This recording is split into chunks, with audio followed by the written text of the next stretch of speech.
Affordability and cost of living are top issues for Ontarians, and surveillance pricing could create a whole new set of challenges. Ghada Alsharif is an immigration and work reporter for the Toronto Star. Jared Ong is an organizer with the Workers' Action Centre. Great to have you both in our studios. Thank you so much for taking the time. I want to start off with getting a sort of a better understanding of the issue of wage theft in Ontario. Jared, how would you describe it?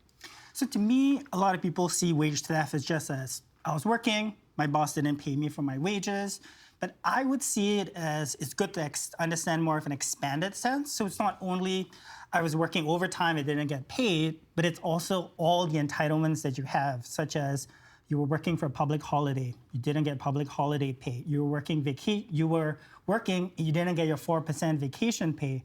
But it's also things such as misclassification. When an employer says, hey, you aren't actually my employee, I'm not going to contribute to your CPP, your employment insurance, and when you lose your job, you won't get termination pay, you won't qualify for employment insurance. So wage theft is I wouldn't want to broadly define it, and I also want to say the scope is very big. So in the last 10 years, about $200 million was assessed by the Ministry of Labor, stolen wages from workers' pockets. And I believe that's just a fraction of what actually was stolen, because most workers don't want to make a complaint and file in the Ministry of Labor. All right, gotta help us explain. Just the tip of the iceberg is sort of kind of what Jared is saying in terms of that $200 million. How would you describe wage theft in this country, or in this province, rather? Yeah, absolutely. So I would call it, I would say it's the tip of the iceberg from the reporting that I've done. I've spoken to labor advocates and legal experts who've called it a crisis in plain sight. The scope of it is quite massive. As Jared mentioned, it typically occurs among workers who are afraid to speak out, who are afraid or maybe might not know their rights in Canada, their labor rights, and that disproportionately impacts migrant workers, newcomers to Canada, international students, people who are here under precarious status and who fear that they might lose that status if they make a complaint. In your reporting experience, you have covered a number of stories. I know you can't go into the specifics. Can you give us some examples of sort of what situations some of these workers are in? Yeah, well, it can get really complicated. So a lot of the workers I've spoken with, like I said, are working in low-wage positions. One worker I spoke with, his name is Alberto. He's from Mexico. And he came to Canada hoping to study here, to work here, and help his mom pay for cancer treatment. And he got a job off of Kijiji working as a CNC programmer. And his employer started delaying payments after verbally agreeing to pay him $20 an hour. And there was no reason for Alberto not to trust his employer. And over time, those payments became fewer and farther in between until they stopped altogether. And eventually he had to beg and plead with his employer to pay him just to be able to afford food. And he had no idea what to do. He didn't know who to turn to. Again, like I said, he was here, his status was precarious, and he felt very alone and devastated by the whole thing. Jared, that story doesn't surprise you. This is what you hear a lot of. What are some of the most common types of wage theft that you are seeing from workers who are making complaints against employers through your group? Sometimes it's very obvious, as I mentioned. It can just be like, my employer didn't pay me. But sometimes it is very insidious. And I think the insidious parts are the most hard for people to navigate. So for example, an employer might not pay them the tips, might be taking away their tips. And it's especially tricky because a lot of tips are being pooled and then distributed, but there isn't proper records around that, for example. And I think just to add on what Ghada was mentioning, I think a lot of people feel afraid to actually speak up. A lot of people feel a bit of shame for speaking up. And sometimes payments might be delayed. You might be paid less than what you're owed, but it's a cost of living crisis. So maybe $500 is less than what you're owed, but it's better than zero if you get fired and you have no job at all. Ghada, there is an increasing trend of subcontracting. And I want us to help understand sort of as we mentioned, quite complex in terms of how people are sort of being victims of this, but this subcontracting adds a whole other level to it. And so I want to understand, how does that make accountability more difficult? Absolutely. So it's important to note that modern business structures really make it harder to hold employers accountable. And Ontario's labor laws are built more for that direct employer to employee traditional relationship. Right. But as time goes on, we see that that is not necessarily the case for a lot of businesses. We're seeing much more, as you mentioned, companies contracting to other companies, those companies then contracting to other companies, and that creates a corporate veil, which protects the employer from any kind of, accountability, or not protects, but it makes it harder to hold those employers accountable and figure out who is responsible for the staff and responsible for paying the staff.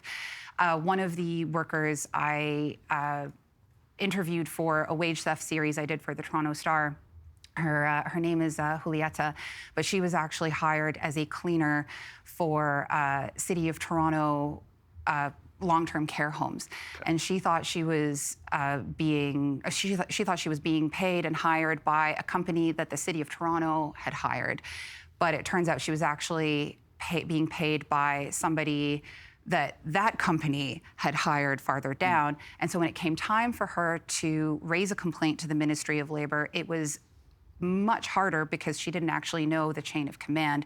And so the investigation took longer. She still hasn't gotten paid.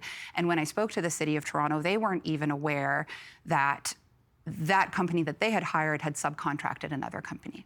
Okay, so I can already see that when workers come to you to help sort of sift through all this, there is a lot to kind of figure out who's in charge. How successful have your clients been in recovering wages owed to them? We've been pretty successful in getting direct action and getting money back here and there. I would say sometimes even faster than the Ministry of Labour sometimes, because the Ministry of Labour process can take up to 1 year from the time you actually file a claim.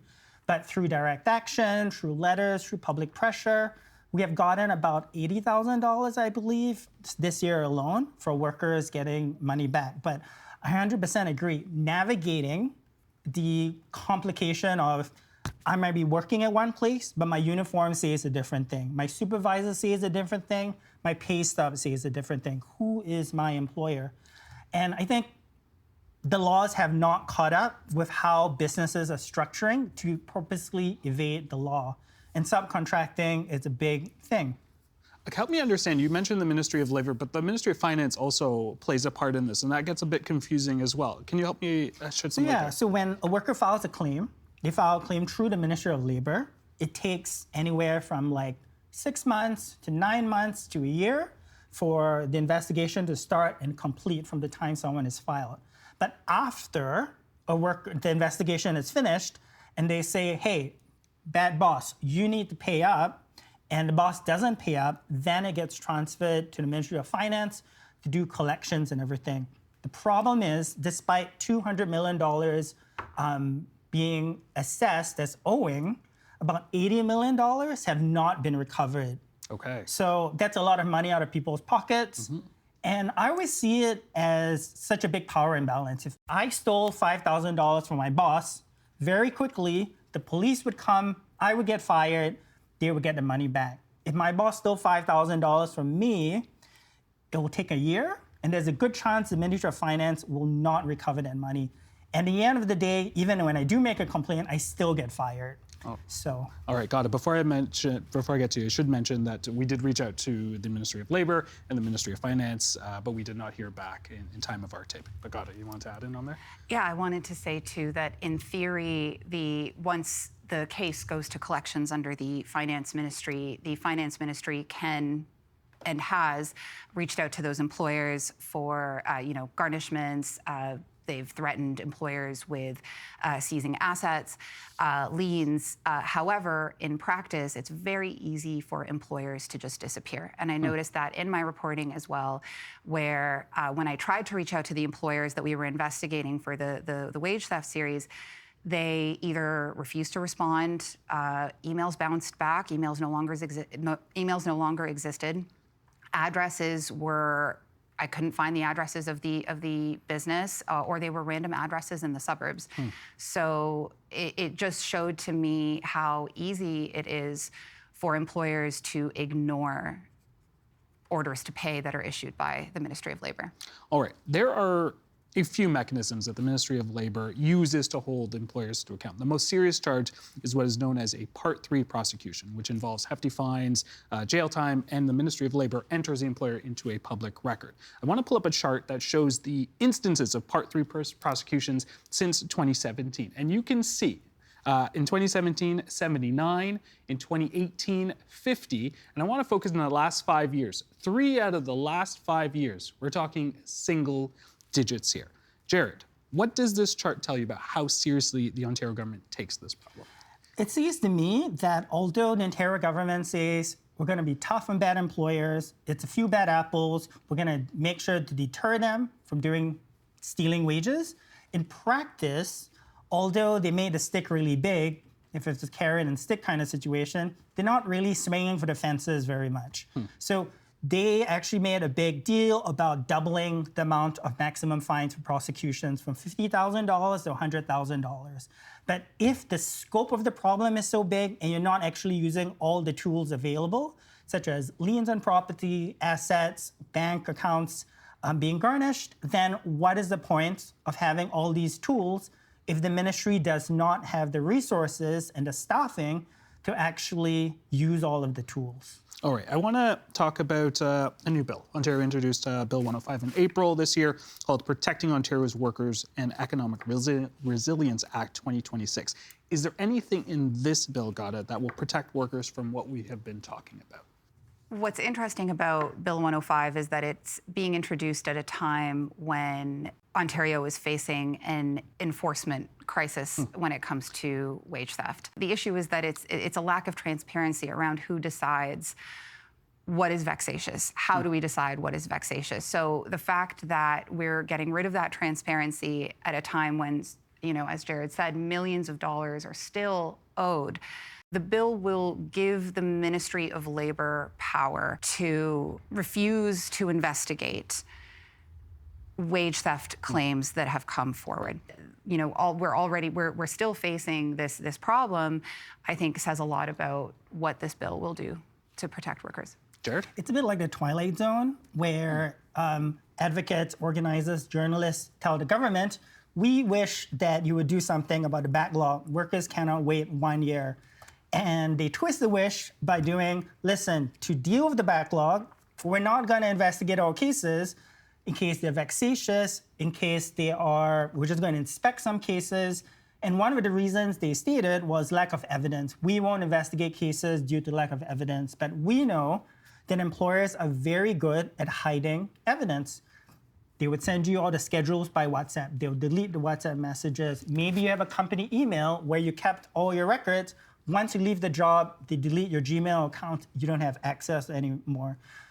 You try to find employers by calling them, emailing, they disappear. So if evidence and the lack of evidence is the reason why they want to not investigate your case, then that is a very twisted way the government is trying to deal with the backlog. With that being said, Jared, what policy changes would have a meaningful result to protect workers from wage theft? So for me, there are like three main things, right? If I could sum it up, I would say, one, actually enforce the law. Use all the tools necessary to actually get the money back. Two, I would say close the loopholes so that misclassification doesn't happen for workers. And subcontractors, franchises, temp agencies are all joint and several liability.